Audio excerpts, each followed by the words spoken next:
Chapitre 40 La fin d'un monde. Tout ce que nous avons décrit au cours de cette étude constitue en somme, d'une façon générale, ce qu'on peut appeler les signes des temps, suivant l'expression évangélique, c'est-à-dire les signes précurseurs de la fin d'un monde ou d'un cycle, qui n'apparaît comme la fin du monde, sans restriction ni spécification d'aucune sorte, que pour ceux qui ne voient rien au-delà des limites de ce cycle même. Erreur de perspective très excusable assurément, mais qui n'en a pas moins des conséquences fâcheuses par les terreurs excessives et injustifiées qu'elle fait naître chez ceux qui ne sont pas suffisamment détachés de l'existence terrestre. Et bien entendu, ce sont justement ceux-là qui se font trop facilement cette conception erronée, en raison de l'étroitesse même de leur point de vue. À la vérité, il peut y avoir ainsi bien des fins du monde, puisqu'il y a des cycles de durée très diverses, contenus en quelque sorte les uns dans les autres, et que la même notion peut toujours s'appliquer analogiquement à tous les degrés et à tous les niveaux. Mais il est évident qu'elles sont d'importance fort inégale, comme les cycles mêmes auxquels elles se rapportent. Et à cet égard, on doit reconnaître que celle que nous envisageons ici a incontestablement une portée plus considérable que beaucoup d'autres, puisqu'elle est la fin d'un Manvatara tout entier, c'est-à-dire de l'existence temporelle de ce qu'on peut appeler proprement une humanité. Ce qui, encore une fois, ne veut nullement dire qu'elle soit la fin du monde terrestre lui-même, puisque par le redressement qui s'opère au moment ultime, cette fin même deviendra immédiatement le commencement d'un autre Manvatara. À ce propos, il est encore un point sur lequel nous devons nous expliquer d'une façon plus précise. Les partisans du progrès ont coutume de dire que l'âge d'or n'est pas dans le passé, mais dans l'avenir. La vérité au contraire est que, en ce qui concerne notre Manvatara, il est bien réellement dans le passé, puisqu'il n'est pas autre chose que l'état primordial lui-même. En un sens, cependant, il est à la fois dans le passé et dans l'avenir, mais à la condition de ne pas se borner au présent Manvatara et de considérer la succession des cycles terrestres, car en ce qui concerne l'avenir, c'est de l'âge d'or d'un autre Manvatara qu'il s'agit nécessairement. Il est donc séparé de notre époque par une barrière qui est véritablement infranchissable pour les profanes qui parlent ainsi et qui ne savent ce qu'ils disent quand ils annoncent la prochaine venue d'une ère nouvelle, en la rapportant à l'humanité actuelle. Leur erreur, portée à son degré le plus extrême, sera celle de l'Antéchrist lui-même prétendant instaurer l'âge d'or par le règne de la contre-tradition, et en donnant même l'apparence de la façon la plus trompeuse et aussi la plus éphémère par la contrefaçon de l'idée traditionnelle du sanctum regnum. On peut comprendre par là pourquoi dans toutes les pseudo-traditions qui ne sont encore que des préfigurations bien partielles et bien faibles de la contre-tradition, mais qui tendent inconsciemment à la préparer plus directement sans doute que toute autre chose, les conceptions évolutionnistes jouent constamment le rôle prépondérant que nous avons signalé. Bien entendu, la barrière dont nous parlions tout à l'heure, et qui oblige en quelque sorte ceux pour qui elle existe à tout renfermer à l'intérieur du cycle actuel, est un obstacle plus absolu encore pour les représentants de la contre-initiation que pour les simples profanes, car étant orientés uniquement vers la dissolution, ils sont vraiment ceux pour qui rien ne saurait plus exister au-delà de ce cycle. Et ainsi, c'est pour eux surtout que la fin de celui-ci doit être réellement la fin du monde, dans le sens le plus intégral que l'on puisse donner à cette expression. Ceci soulève encore une autre question connexe dont nous dirons quelques mots, bien que, à vrai dire, quelques-unes des considérations précédentes y apportent déjà une réponse implicite. Dans quelle mesure ceux mêmes qui représentent le plus complètement la contre-initiation sont-ils effectivement conscients du rôle qu'ils jouent? Et dans quelle mesure ne sont-ils au contraire que des instruments d'une volonté qui les dépasse, et qu'ils ignorent d'ailleurs par là même tout en lui étant inévitablement subordonnés? D'après ce que nous avons dit plus haut, la limite entre ces deux points de vue, sous lesquels on peut envisager leur action, est forcément déterminée par la limite même du monde spirituel, dans lequel ils ne peuvent pénétrer en aucune façon. Ils peuvent avoir des connaissances aussi étendues qu'on voudra quant aux possibilités du monde intermédiaire, mais ces connaissances n'en seront pas moins toujours irrémédiablement faussées par l'absence de l'esprit qui seul pourrait leur donner leur véritable sens. Évidemment, de tels êtres ne peuvent jamais être des mécanistes ni des matérialistes, ni même des progressistes ou des évolutionnistes au sens vulgaire de ces mots.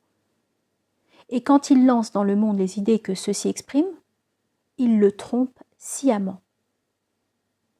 Mais ceci ne concerne en somme que l'antitradition négative, qui n'est pour eux qu'un moyen et non un but. Et ils pourraient, tout comme d'autres, chercher à excuser cette tromperie en disant que la fin justifie les moyens. Leur erreur est d'un ordre beaucoup plus profond que celle des hommes qu'ils influencent et suggestionnent par de telles idées, car elle n'est pas autre chose que la conséquence même de leur ignorance totale et invincible de la vraie nature de toute spiritualité.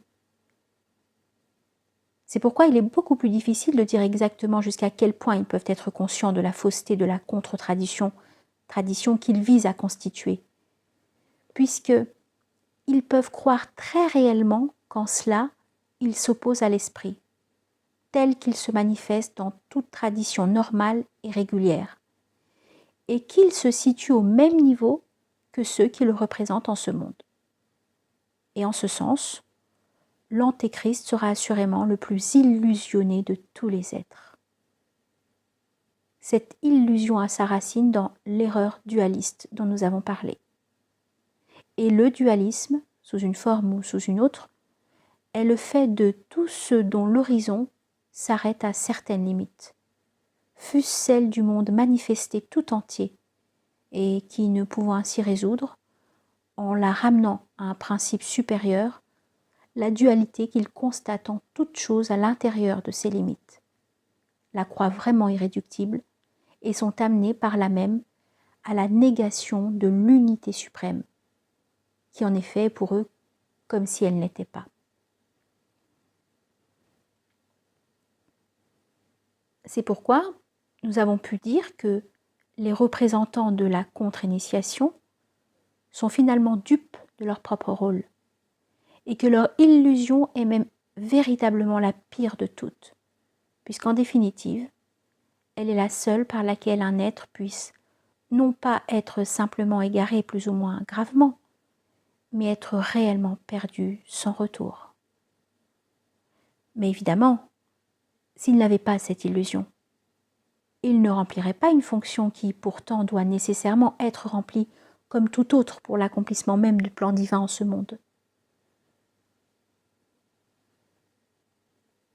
Nous sommes ainsi ramenés à la considération du double aspect bénéfique et maléfique, sous lequel se présente la marche même du monde, en tant que manifestation cyclique, et qui est vraiment la clé de toute explication traditionnelle des conditions dans lesquelles se développe cette manifestation. Surtout quand on l'envisage, comme nous l'avons fait ici, dans la période qui mène directement à sa fin. D'un côté, si l'on prend simplement cette manifestation en elle-même, sans la rapporter à un ensemble plus vaste, sa marche tout entière du commencement à la fin est évidemment une descente ou une dégradation progressive. Et c'est là ce qu'on peut appeler son sens maléfique. Mais d'un autre côté, cette même manifestation, replacée dans l'ensemble dont elle fait partie, produit des résultats qui ont une valeur réellement positive dans l'existence universelle. Et il faut que son développement se poursuive jusqu'au bout, y compris celui des possibilités inférieures de l'âge sombre, pour que l'intégration de ces résultats soit possible et devienne le principe immédiat d'un autre cycle de manifestation.